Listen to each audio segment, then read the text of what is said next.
RTC కార్మికులకు మద్దతుగా ప్రజా సంఘాల నాయకుడు కంబాలపల్లి భాస్కర్ రంగారెడ్డి జిల్లా మంచాల మండలంలో ఈ రోజు ఆరుట్ల గ్రామంలో ఆర్టీసీ కార్మికులకు మద్దతుగా ప్రజా సంఘాల అధ్యక్షుడు కంబాలపల్లి భాస్కర్ ఆధ్వర్యంలో అన్ని పార్టీల నాయకులు అంబేద్కర్కు పూలమాలలు వేసి ఈ కార్యక్రమంలో పాల్గొన్నారు. గత 4 రోజులుగా 32 డిమాండ్లతో సమ్మెకు దిగడం జరిగింది. ఆర్టీసీని ప్రభుత్వంలో విలీనం చేయాలని, వాళ్లకు రావాల్సిన ఇంక్రిమెంట్లు తక్షణం ఇవ్వాలని, చేసే ప్రభుత్వం కొనుగోలు చేసే ఎలక్ట్రిక్ బస్సులను ఆర్టీసీకి ఇవ్వాలని, ప్రైవేట్ వ్యక్తులకు ఇవ్వొద్దని, ఆర్టీసీలో ఖాళీగా ఉన్న పోస్టులని తక్షణమే భర్తీ చేయాలని, కార్మికులు 8 గంటలు చేయాల్సిన పని దాదాపు 12 గంటల వరకు యాజమాన్యం కార్మికులను శ్రమదోపిడీ చేస్తున్నారన్నారు.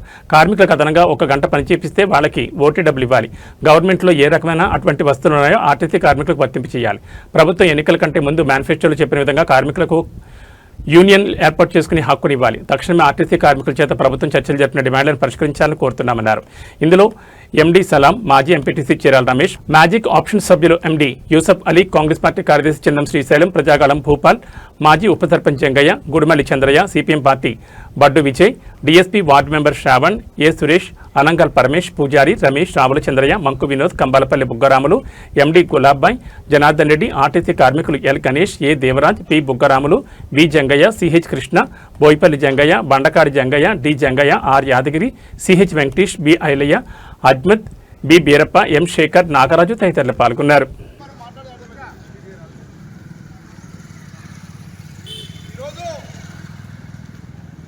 అన్ని వర్గాల ప్రజలు ఆర్టీసీ కార్మికులకు మద్దతుగా అన్ని పార్టీలకు సంబంధించిన నాయకులు ఆర్టీసీ దాదాపుగా ఒక 4 రోజుల నుంచి సమ్మెలో పాల్గొంటూ ఉన్నారు.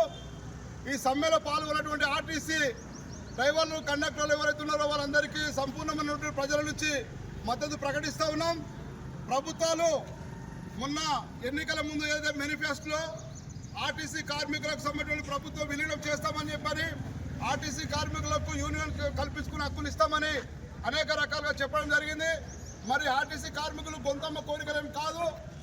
మన ఆర్టీసీ కార్మికులకు సంబంధించిన ఎన్నికల ముందు ఇచ్చినటువంటి మేనిఫెస్టోలో ఏ రకంగా అయితే ప్రభుత్వం చెప్పిందో అదే రకంగా వాళ్ళందరికీ కార్మికులకు సంబంధించిన యూనియన్ హక్కులు కల్పించాలని, ఆర్టీసీ ప్రభుత్వంలో విలీనం చేయాలని, వాళ్ళకు రావాల్సిన టీఐడీలకు సంబంధించి ఇవ్వాలని, అదే రకంగా ఇప్పుడు ఎలక్ట్రానికల్ సంబంధించిన బస్సులు ఏదైతే వస్తూ ఉన్నాయో అది ఆర్టీసీకి సంబంధించిన వ్యక్తులకు ఇవ్వాలని, ఆర్టీసీ డ్రైవర్ కండక్టర్లకు ఇవ్వాలనేటువంటిది డిమాండ్ చేస్తూ ఉన్నాం.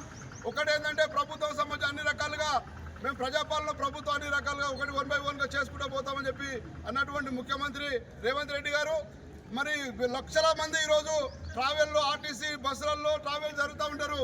కనుక ఆర్టీసీకి సంబంధించినది మరి మన కార్మికులకు సంబంధించినది ఏదైతే సమస్యలు ఆ సమస్యలు పరిష్కరిస్తే ప్రభుత్వాలు ఏదైతే ఉంటే 10 ఏళ్ల కాలాలు ఉంటాయి. కనుక ప్రభుత్వం సంబంధించిన వెంబడే స్పందించాల్సిన అవసరం ఉంది. కార్మికులు ఈరోజు వెంకన్న నల్గొండ జిల్లాలో ఒక ఆయన ఆత్మహత్య చేసుకోవడానికి ప్రయత్నం జరుగుతూ ఉన్నది. ఈరోజు మనం ఒకసారి ఆలోచించాలి. ఈ ఆర్టీసీ కార్మికులకు ఎవరెవరు ఉన్నారు అంటే డ్రైవర్లు, కండక్టర్లు అంటే బడుగు బలహీన వర్గాలకు సంబంధించినది, ఎస్సీ, ఎస్టీ, బీసీ, మైనార్టీ వర్గాలకు సంబంధించినది, అనగారిన వర్గాలకు సంబంధించినది, మరి వాళ్ళకి సంబంధించి పనిచేస్తూ ఉన్నారు. కనుక ఈ ఆర్టీసీలో వాళ్ళ శ్రమ దోపిడీ కూడా జరుగుతూ ఉంది. మరి భారత రాజ్యాంగంలో అంబేద్కర్ రాసినటువంటి రాజ్యాంగం 8 గంటల పని దినాలు ఉండాలని చెప్పినటువంటి రాజ్యాంగంలో ఉంది. కానీ ఆర్టీసీకి సంబంధించినది ఇంత ముందుకు 1 గంట ఎక్కువ చేస్తే ఓటీలు వచ్చే పరిస్థితి ఉంది. ఈరోజు 2 గంటలు, 3 గంటలు, 4 గంటల పరిస్థితి వస్తుంది. 10 గంటల నుంచి 12 గంటల దాకా ఈరోజు ఆర్టీసీ కార్మికుల శ్రమ దోపిడీ గురవుతూ ఉన్నారు. కానీ వాళ్ళకి ఎలాంటి టీఐడీలకు సంబంధించి రావడం జరగలేదు. వాళ్ళకు ఎలాంటి హక్కులు రానటువంటి పరిస్థితిలో ఉన్నది. కనుక ప్రభుత్వం ఏదైతే ఉన్నదో వాళ్ళు కోరుకున్నటువంటి కోరికలు అవి పెద్ద కోరికలు కాదు. ప్రభుత్వానికి సంబంధించి కాపాడుకోవాల్సిన అవసరము ప్రభుత్వం ఉంది. కార్మికులకు సంబంధించినటువంటి కాపాడవలసిన హక్కులు ఏదైతే ప్రభుత్వాల పైన ఉన్నాయి. కనుక ఏది ఏమైనప్పటికీ ఆర్టీసీకి సంబంధించిన న్యాయమైన కోరిక, ఈ ఆర్టీసీలో ఉన్నటువంటి కార్మికులకు ఖచ్చితంగా ఆ ప్రభుత్వం స్పందించాల్సిన అవసరం ఉంది. వాళ్ళకి న్యాయం చేయాల్సిన అవసరం ఉంది. మీరు అందరూ కూడా ప్రభుత్వ పరంగా మేము అందరికి రిక్వెస్ట్ చేస్తా ఉన్నాం. ముఖ్యమంత్రి రేవంత్ రెడ్డి గారు రిక్వెస్ట్ చేస్తా ఉన్నాం. ఈ కార్మికులకు సంబంధించి ఈరోజు ఏదైతే చర్చలు అంటున్నారో వాళ్ళు కోరుకున్నటువంటి కోరికలు ఏవైతే ఉన్నాయో అది ఏ ఒక్కటి కూడా మిస్ కాకుండా అన్ని కూడా అమలు చేయాల్సిన అవసరం ఉంది. అది కార్మికులు ఆదుకోవాల్సిన అవసరం ఉంది. కనుక ఆర్టీసీ కార్మికులకు సంబంధించిన దాంట్లో మేము అన్ని పార్టీలకు సంబంధించిన మద్దతు తెలియజేస్తా ఉన్నాం. ఈ మద్దతు, ఈ సంకేతము ఇది రాష్ట్ర వ్యాప్తంగా సంచలనానికి దారి తీయాలి. కార్మికుల హక్కుల కోసం అందరం ఉండాలి. కార్మికుల సమస్యలు పరిష్కరించాలి. కనుక రేవంత్ రెడ్డి ముఖ్యమంత్రి గారు ఈ రకమైనటువంటి స్పందిస్తారని చెప్పి మేము అంతా కూడా ఆశిస్తూ ఉన్నాం. ఈ కార్మికులకు సంబంధించినటువంటి మద్దతుగా టీఆర్ఎస్ నుంచి మన రమేష్ అన్న గారు కానీ, మాజీ సొసైటీ మన ఎంపీటీసీ గారు కోఆప్షన్ సభ్యులు సలాం సార్ గారు కానీ, మాజీ కోఆప్షన్ సభ్యులు ఇసుబాయ్ గాని, రమణన్న కానీ, మన చంద్రన్న కానీ, మన నాయకులు కాంగ్రెస్ పార్టీ కార్యదర్శి మన సిరిశేల్ గారు కానీ, మన మాజీ ఉప సర్పంచ్ జంగన్న గారు కానీ, మన పరమేశ్వరన్న గారు కానీ, మన ఇక్కడ ఉన్నటువంటి వాళ్ళందరూ కూడా పేరు పేరున మీకు అందరూ కూడా చెప్తాను. మన ఆర్టీసీ కార్మికులు గణేష్ అన్న కానీ, దేవరాజు కానీ, బుగ్గరామన్న కానీ, కిషన్ కానీ, ఇలా అందరికీ కూడా మేము చెప్తా ఉన్నాం ఏంటంటే, మీకు మా ఆరుట్ల గ్రామాల నుంచి అన్ని పార్టీల తరఫున సంపూర్ణమైనటువంటి మద్దతు ఉంటాయి.